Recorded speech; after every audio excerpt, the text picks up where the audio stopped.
Sadly, I think Yummy's not around this time, but his owner is. Ron Coughlin's with us, Petco chairman and CEO. I think it was when you rang the bell, when you were first listed, that we got to meet Yummy for the first time. But talk to us about your other baby, which of course is Petco, the company that you are indeed growing. And I mean, sort of inexplicable sell-off in the shares is what some analysts are saying, because it was a beat, it was a raise. 1.2 million new customers. Can that be sustained, Ron, that sort of growth? Yeah, first of all, great to be here. And, we call Yummy the chief dog officer around here. But I love cats, too, just to be clear.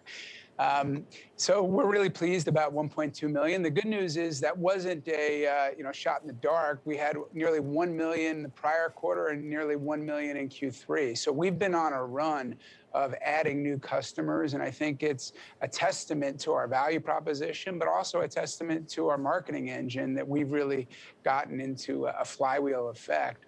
So yeah, we plan on continuing to gain new customers. And what's beautiful about it is, we pick up the new customers, they're spending more, their retention is higher, and they help power us through Q2 and the second half of the year and into 22, which is part of the reason that we did raise our guidance for the year.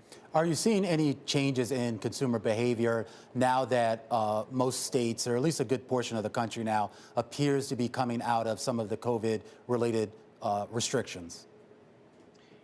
I tell you, our training and our grooming is getting overwhelmed with demand. So we're trying to keep up with demand in those businesses, and we're adding capacity. Our vet hospitals and our vet clinics are having more and more demand as people feel more comfortable coming out.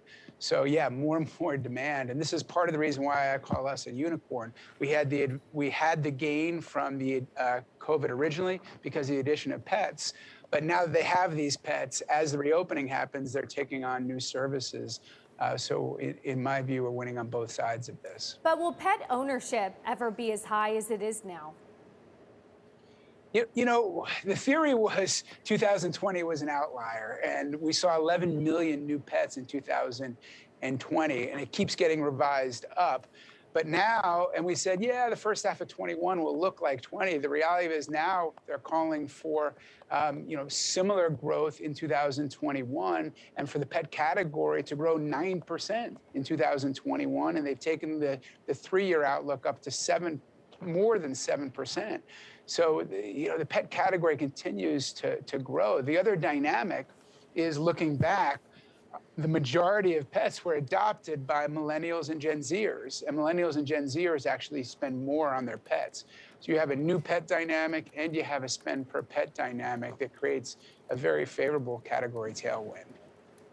Ron, we want to keep on asking you the intricacies of your business, but I also want to ask you, as a leading CEO out there, we're getting a breaking headline that the US Treasury is backing a 15% global minimum tax across G20, OECD in their meetings coming ahead. Ron, the tax environment for you as a business, are you expecting higher corporate taxes? How does it make you feel as a leader from a fiduciary duty to your shareholders?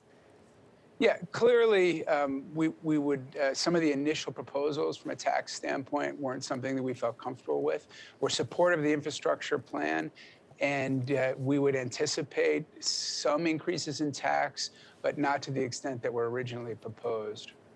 All right, well, we're certainly keeping an eye on this latest news crossing the wire, as well as those proposals already on the table out in Washington, Ron. The other pressures that we've been hearing about with a lot of businesses, particularly in the retail environment, is, of course, the supply chain, the additional costs related to that, and really just the difficulty in certain cases of even getting your hands on the products that the customers want. What kind of pressures, if at all, are you seeing there?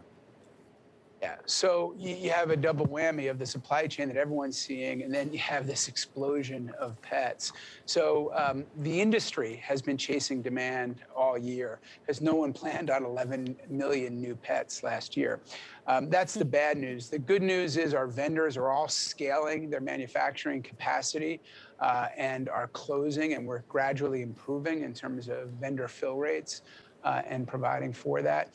This is also, though, where our distributed distribution, we call them micro distribution centers now, our pet care centers, 1,453, are an advantage because we have inventory closer to the customer and we're not wholly dependent on DCs. DCs have been the heart of where some of the labor tightness is. So our utilization of our pet care centers as strategic assets not only helps on that front, but obviously I've talked about this before, they provide us with a competitive advantage because we get to the customer faster, whether that's same-day delivery, whether that's curbside, and get to the customer lower cost than our online competitors.